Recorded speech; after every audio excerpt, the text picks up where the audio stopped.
ادھر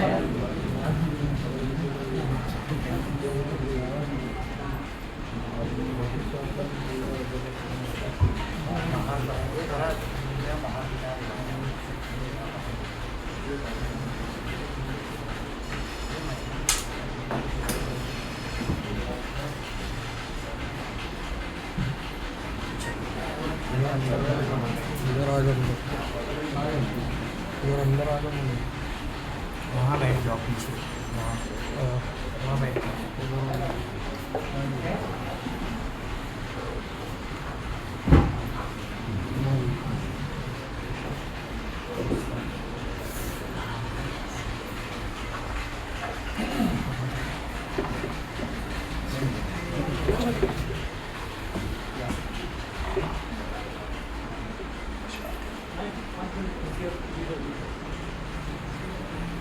بسم اللہ الرحمن الرحیم. خیر الناس من ینفع الناس. نبی اکرم صلی اللہ علیہ وسلم نے انسانوں کے درمیان رہنے والوں میں سب سے بہتر انسان ہونے کا ایک ایوارڈ دیا ہے کہ انسانیت کا سب سے بہترین ایوارڈ یہ ہے کہ اس سے دوسرے کو نفع، فائدہ، سہولت پہنچے. جس کی جو استعداد اور صلاحیت اللہ نے رکھی ہے، اپنی اس استعداد و صلاحیت کے مطابق اللہ کے بندوں کو، اللہ کی مخلوق کو فائدہ پہنچائے. یہ فائدہ پہنچانا ایک بڑی عبادت ہے اور خدمت خلق ہے. تاریخ اور ہسٹری میں ایسے بہت سے اللہ کے بندوں کا نام ملتا ہے جن کو اللہ نے بڑے اونچے اونچے منصب، اونچے اونچے مقامات سے نوازا ہے. بڑے اونچے عہدے پر اللہ نے ان کو فائز کیا. مگر یہ جذبہ کہ مجھ سے ہر ایک کو فائدہ پہنچے، ہر قوم میں ہر گریڈ اور ہر طبقے کے لوگ ہوتے ہیں. مالدار و غریب بھی ہوتے ہیں، تعلیم یافتہ بے تعلیم بھی ہوتے ہیں، ڈسپلن رکھنے والے بھی ہوتے ہیں، اور ہر طرح کے دیہاتی بھی ہوتے ہیں. لیکن تاریخ ہمیں یہ بتاتی ہے کہ جن کو اللہ نے جتنا بڑا مقام، مرتبہ دیا، وہ مقام و مرتبہ تو رکھتے ہیں، مگر انسانوں کی سطح کو دیکھ کر، انسانوں کے لیول کو دیکھ کر، اپنی حیثیت کو بچاتے ہوئے نیچے اتر کر وہ خدمت خلق کا کام کرتے ہیں. ایک چھوٹی سی مثال ہے. حضرت سلمان فارسی رضی اللہ تعالیٰ عنہ، اللہ تعالیٰ نے ان کو ایک خاص پرسنالٹی بھی دیا تھا، عزت و وجاہت بھی اللہ نے عطا فرمائی تھی. اور پھر حضرت عمر فاروق کے زمانے میں مدائن جو شہر ہے وہاں کی گورنری مل گئی تھی. کہاں ملک ایران سے سفر کرتے کرتے مدینہ پہنچے.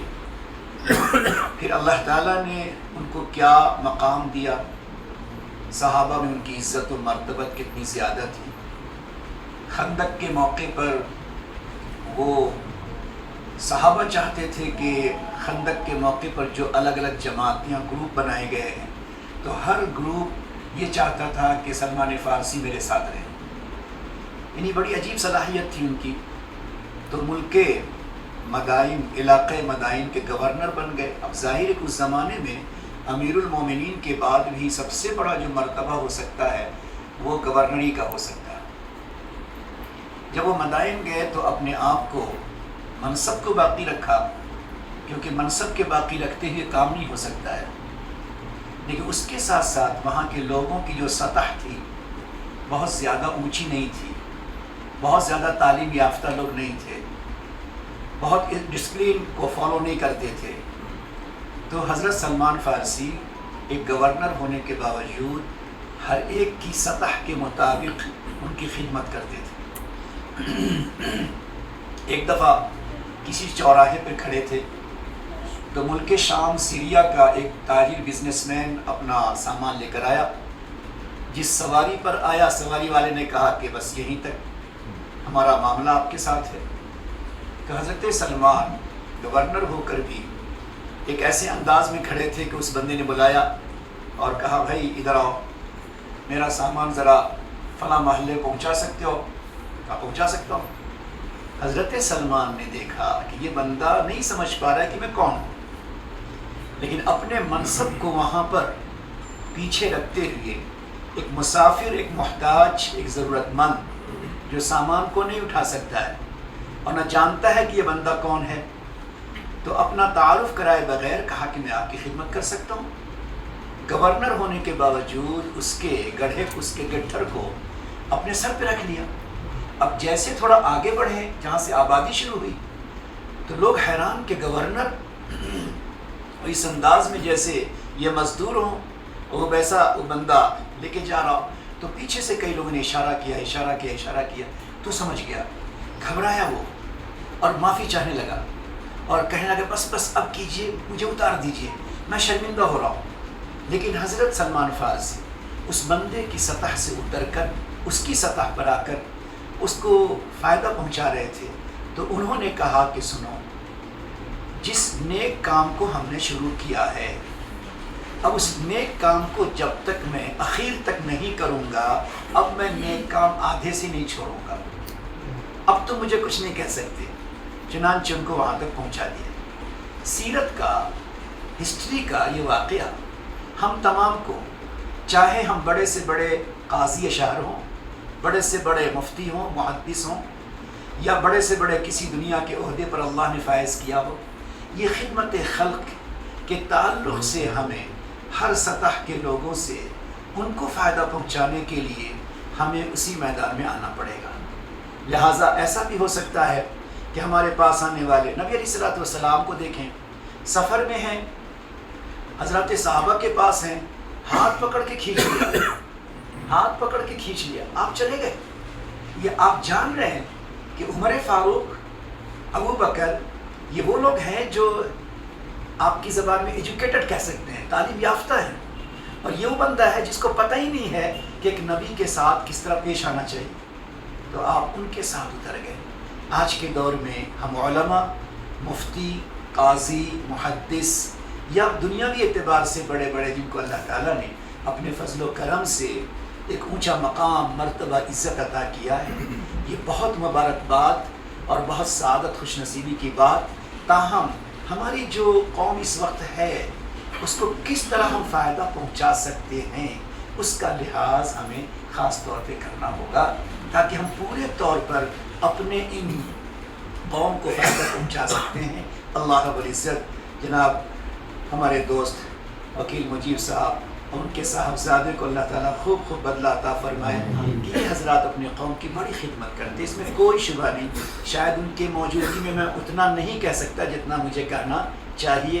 آپ حضرات بھی ماشاءاللہ قوم کی خدمت کرتے ہیں.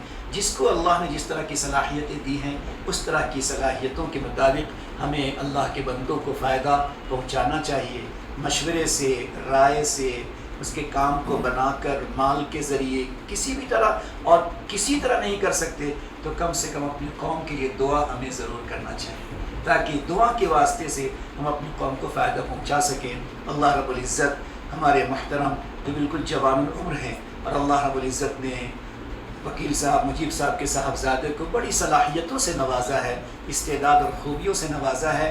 در حقیقت یہ والدین کے لیے، خاندان، ان کے دوست کے لیے صرف فخر کی بات نہیں ہے بلکہ یہ پورے شہر کے لیے فخر کی بات ہے، امت مسلمہ کے لیے فخر کی بات ہے. ہماری آپ کی والدین کی سب کی تمنائیں، دعائیں ان کے ساتھ ہے کہ اللہ رب العزت ان کی ذات سے، ان کے تعلیم سے، ان کے مشوروں سے پوری امت کو فائدہ پہنچائے، مظلوموں کو فائدہ پہنچائے، بے کس بے سہارا، غریب، مسکین، یتیم، ہر کسی کو اللہ تعالیٰ ان کی ذات سے فائدہ پہنچائے۔ انہی نیک تمناؤں کے ساتھ ہم دعا شروع کرتے ہیں۔ اللہ تعالیٰ ہم تمام کی دعا ان کے حق میں قبول فرمائے۔ اللهم لك الحمد كما ينبغي لجلال وجهك وعظيم سلطانك، اللهم صل على سيدنا محمد وعلى آل سيدنا محمد وبارك وسلم، جزا الله عنا محمدا صلى الله عليه وسلم ما هو أهله، ربنا ظلمنا أنفسنا وإن لم تغفر لنا وترحمنا لنكونن من الخاسرين، رب اغفر وارحم وتجاوز عما تعلم إنك أنت الأعز الأكرم، لا إله إلا أنت سبحانك إنا كنا من الظالمين۔ یا اللہ یا رحمان، یا رحمان یا ودود، یا رحیم یا غفار، اے اللہ ہمارے گناہوں کو معاف فرما، خطاؤں کو درگزر فرما، لغزشوں کو معاف فرما۔ رب کریم، جس جگہ پہ ہم یہاں جمع ہوئے ہیں، اے اللہ اس کو خیر کا، برکت کا، بھلائی کا، رحمت کا، شفقت کا، ہمدردی کا، نفع رسانی کا، دلوں کے جیتنے کا، دلوں ٹھنڈے دلوں سے دعا کے لینے کا ذریعہ بنا۔ اے اللہ امت کو اس جگہ سے فائدہ پہنچے، امت کے ہر طبقے کو اس جگہ سے فائدہ پہنچے، سسکتے ہوئے مظلوم، روتے ہوئے مظلوم یہاں تک پہنچے، اور اللہ ان کے غم کا مداوا، ان کے غم کا علاج یہاں پر مل جائے، اللہ اس کا حل یہاں پہ مل جائے، ان کی کوششیں بار آور ہو جائے، اللہ ایسے اسباب پیدا فرما۔ اے اللہ قوم کے لیے ایسے لوگوں کی بہت سخت ضرورت ہے، اللہ ایسے افراد کی ضرورت ہے، ایسے ماں باپ کی دعاؤں کی ضرورت ہے، جن کی دعاؤں، جن کی فکروں سے اولاد اونچے اونچے منصب و مقام کو حاصل کرتے ہیں اور قوم کو نفع پہنچاتے ہیں۔ اللہ ایسے ماں باپ کے صبح کی دعاؤں کی بھی ضرورت ہے، اور ایسے اولاد کی کامیابی کی بھی ضرورت ہے، دوستوں کی ہمت افزائی کی بھی ضرورت ہے، بڑوں کی حوصلہ افزائی کی بھی ضرورت ہے۔ اللہ تعالیٰ ان تمام ہمت افزائی، حوصلہ افزائی، والدین کی دعائیں اللہ ان تمام کو قبول فرما کر زندگی کے ہر موڑ پر کامیابی عطا فرما، ہر ناکامی سے، ہر پریشانی سے ان کی حفاظت فرما، ہر نظر بد سے ان کی حفاظت فرما، برا چاہنے والوں کی برائی سے ہر قدم قدم پر اللہ ان کی حفاظت فرما، تادم حیات، جب تک ان کی حیات طویلہ طیبہ ہے، تادم حیات طویلہ اللہ رب العزت ان کو خدمت خلق کے لیے قبول فرما، اور والدین کی آنکھوں کی ٹھنڈک بنا، قوم کے لیے دل کا سرور بنا۔ اے اللہ ان کے حق میں عورتیں، مرد، مظلوم تمام کے تمام جو دعا کریں، اللہ ان دعاؤں کو ان کے حق میں قبول فرما۔ اے اللہ جہاں تک ہو سکے خدمت خلق حسن تدبیر کے ساتھ کرنے کی توفیق عطا فرما، کشادہ دلی، کشادہ ظرفی کے ساتھ اے اللہ خدمت کا موقع عطا فرما۔ مولا امام ابو حنیفہ رحمۃ اللہ علیہ، ان کے پاس دوپہر کے سونے کے ٹائم پر ایک بندہ آ گیا، دروازہ کھٹکھٹایا، کہنے لگا مجھے کچھ پوچھنا ہے۔ جب دروازہ کھول کر سو رہے تھے دوپہر کو، جب دروازہ کھولا، کہا کیا کام؟ کہنے لگا میں تو مسئلہ بھول گیا۔ دوبارہ دوسرے دن پھر آیا اسی سونے کے ٹائم، تیسرے دن پھر آیا سونے کے ٹائم، پوچھا کیا مسئلہ؟ کہا مسئلہ تو بھول گیا۔ لیکن امام ابو حنیفہ کو اللہ تعالیٰ نے امت کی سربراہی اور خدمت کے لیے قبول فرمایا، چہرے پہ شکن نہ آیا۔ اے اللہ آج امت کے اندر جتنے بھی لوگ کام کرنے والے، چاہے علماء ہوں، صلحاء ہوں، ائمہ ہوں، حفاظ ہوں، قاضی ہوں، محدث ہوں، مفتی ہوں، اور دنیاوی اعتبار سے بڑے بڑے جج اور وکیل اور کوئی بھی ہوں، اللہ ہر ایک کے دل میں امت کی یہی شفقت عطا فرما، امت کو جوڑنے والا انداز عطا فرما، اپنے کو پگھلا کر، اپنے کو مٹا کر، اپنے کو پگھلا کر مٹا کر اللہ ہمیں بہتر بننے کی توفیق عطا فرما۔ ہمارے شیخ محترم سے کسی نے کہا مجھے وقت نہیں ملتا، مجھے وقت نہیں ملتا، فرمایا شمع اپنے آپ کو پگھلا کر ہی لوگوں کو روشنی پہنچاتی ہے، ہمیں تو شمع بن کے زندگی گزارنا ہے۔ اللہ بات مانے، جن جذبات کے ساتھ اپنے بیٹے کو آگے بڑھایا ہے، بیٹے نے جس جذبے اور حوصلے سے قدم کو آگے بڑھایا ہے، اللہ ان کی ہمت کو اور بلند فرما، ان کے جذبہ خدمت کو اور بلند فرما، ان کی طاقت و قوت میں اضافہ فرما۔ اے اللہ اطاعت اور فرما برداری اور زبان پہ ذکر اس کی بھی توفیق عطا فرما۔ صلی اللہ علیہ وعلی آلہ وصحبہ اجمعین برحمتک یا ارحم الراحمین۔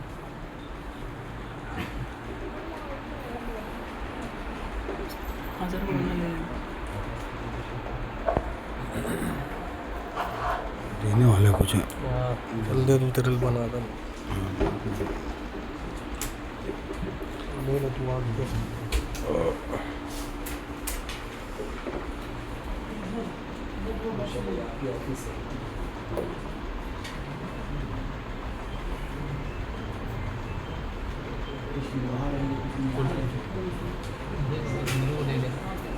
تھوڑا ہی تو ادھر ہو جائے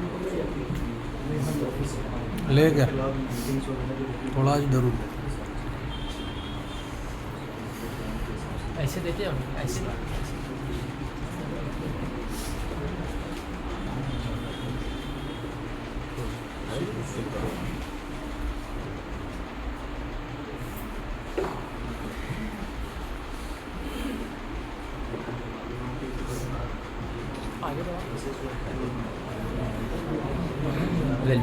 ادھر دینا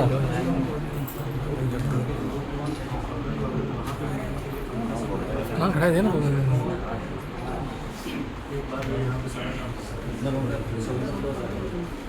وہاں کھڑے رہا فوٹو لیتا مجھے اللہ وہ دے رہا پانی بوتل نہیں مجھے دے دینا پڑا